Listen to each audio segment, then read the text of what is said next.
Hello there, beautiful souls. Welcome back to this Occult Symbols podcast brought to you by the Living Simply channel, a high vibe safe space where we explore all things spirituality, esotericism, and self transformation.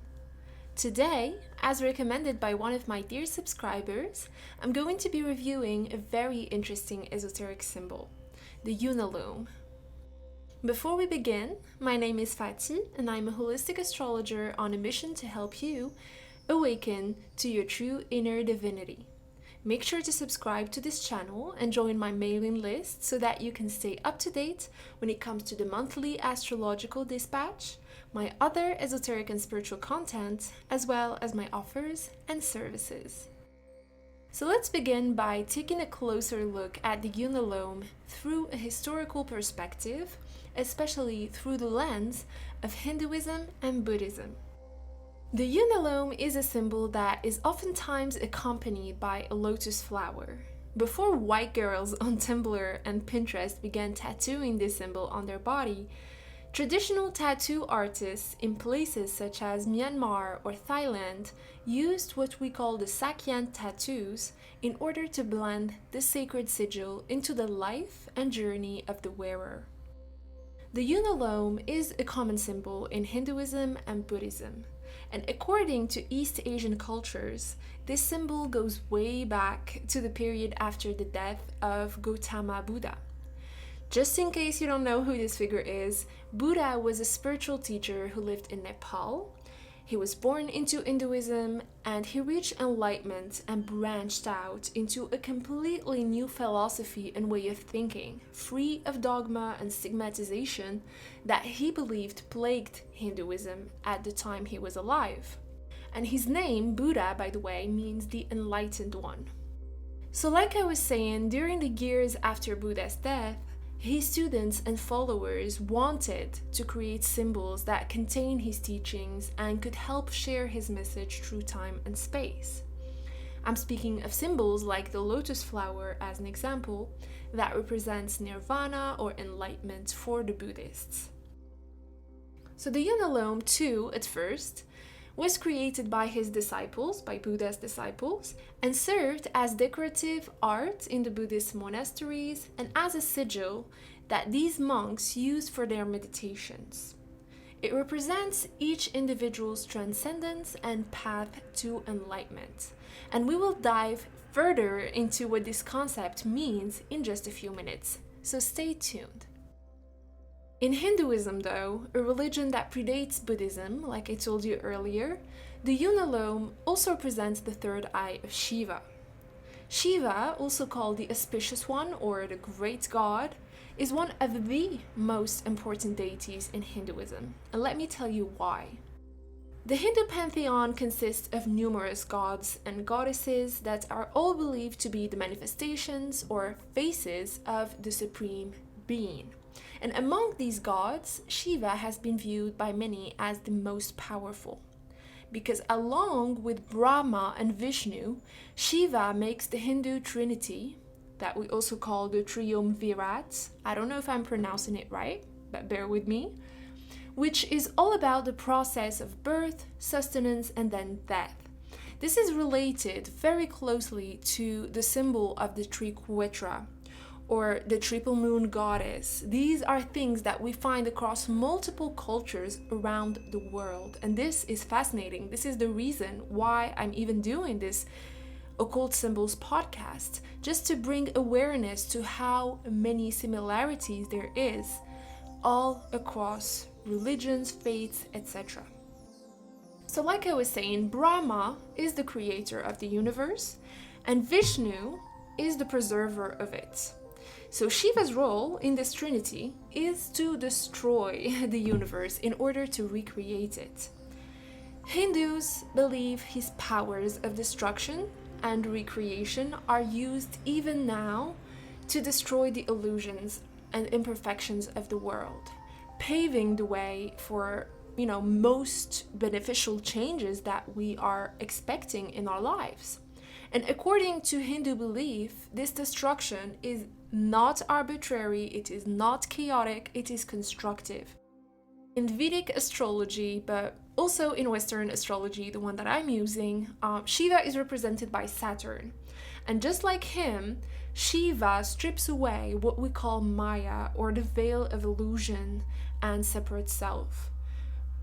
Of course, as you must probably already know, what our ego fears the most, and what Shiva and Saturn alike love to annihilate and turn into ashes, is our ego attachments and identifications.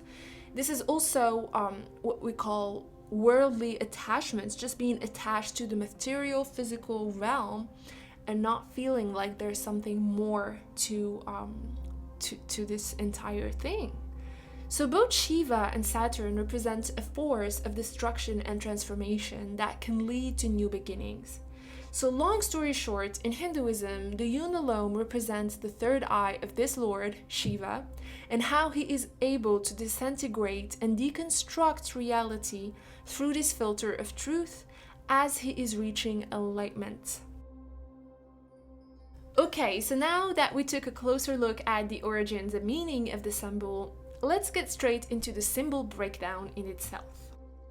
The Unalome has multiple patterns, and each pattern has a specific meaning. Let's start at the base of the symbol. We have a spiral, and this symbol represents the rhythm of life as well as the cycles of it. So you have birth, growth, death, reincarnation, etc., etc. So this speaks of our connectivity and relation with the divine and with the physical reality in which we live as we spiral from our ego and external world into enlightenment and the inner world. So the base of the Unalome speaks of spiritual and physical growth, as well as the journey of life and how it can transform us and force us to evolve and surrender. In other terms, the Unalome starts with a fact. Think of it as a sentence.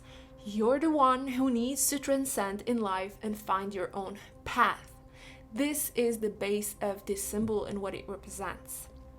Then we have lines with a figure that resembles knots, and this knot originates from the spiral that we just spoke about. And these lines are going up, becoming shorter and shorter as we go up. So these knots represent the life challenges that we must face once we evolve and as we evolve, because no one is exempt from trials and sufferings. These are the trials that just come our way. These are the lessons, if you want, the opportunities, the hurdles, and all things that we must face head on if we want to succeed. And if you want to learn more about the meaning of the knots, the symbolic meaning of the knots, make sure to check my other podcast video on the Triquetra and Celtic knots, where I go into much detail. So since the line connecting these knots is getting shorter and shorter, the Unalome tries to imply that the more challenges we face in life, the easier it becomes to move through them. We can heal and thrive much faster, so the more bullshit you go through in life, the stronger you become. And the next trouble that arises is always less difficult than the previous one. And last but not least, at the top of the symbol, we have the straight line and the dots that are so famous and popular about the Unalome. This is when we reach a place of complete surrender, oneness, divinity, henosis, and smoothness, if I can say. As we progress through life, we reach a state of complete resilience and acceptance. There's no inner struggle, there's no brawling, no fighting, no resisting, no saying why me, why that, etc. There's just love, abundance, and total and radical acceptance. With the lotus flower variation of the symbol, after the trials and hurdles of life, comes perfection, beauty, bliss, and enlightenment. So all elements that the lotus flower represents are, the outcome of all of these trials that we go through. And this is the wisdom that comes after the years of struggle, after a life full of, problems, if I may say. So it's really, really close to the power of Saturn as a planet that teaches us this type of resilience and hard work mentality, because once we roll up our sleeves and accept these Saturn challenges in our lives, we are blessed with wisdom beyond description that can only be achieved through experience and time. We are blessed with skills, mastery, and true wisdom that no money or affiliation can buy. So to put this entire video into perspective, the Unalome symbol represents each person's path in life. We begin at the center of the spiral. There's anxiety, fear, love, joy, anger, and all sorts of feelings that, take us through adventures that make our ego face itself, either through looking at our own flaws or actually mirroring our fears into others. Then we are trapped in a series of trials and problems that need fixing and events that just, create suffering. We get attached and then we get hurt and then we get stronger. And this entire process creates strength and awareness within us. And once we get a hand of this rhythm, of this cycle, we can break free from it and operate from a place of true divinity. This is what we call being in a Zen state, being in true inner peace, and simply just having our shit together. The ultimate goal is to have our shit together. How cool is that? And the beauty of the path to enlightenment is not that nirvana state on its own. It's not the dot or the lotus flower at the top of the Unalome. No.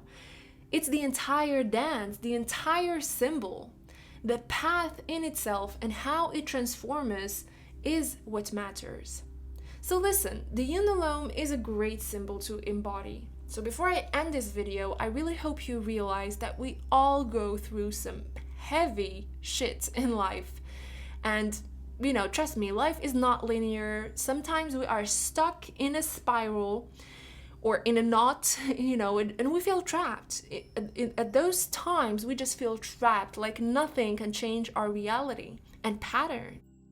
If you want to connect to this symbol in order to become a little bit less worried about the future, I recommend you draw it, meditate on it, and wear it on you as often as possible to remind yourself of how life works.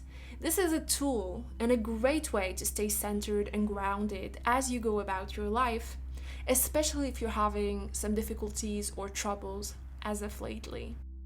On this note, I want to thank you for watching this video and supporting my channel. Please make sure to like, subscribe, and also comment down below the symbol you'd love me to review next. I always love to read your awesome suggestions, and your idea may as well be the topic of the next podcast. Who knows? So anyways, see you next time, guys. Bye bye.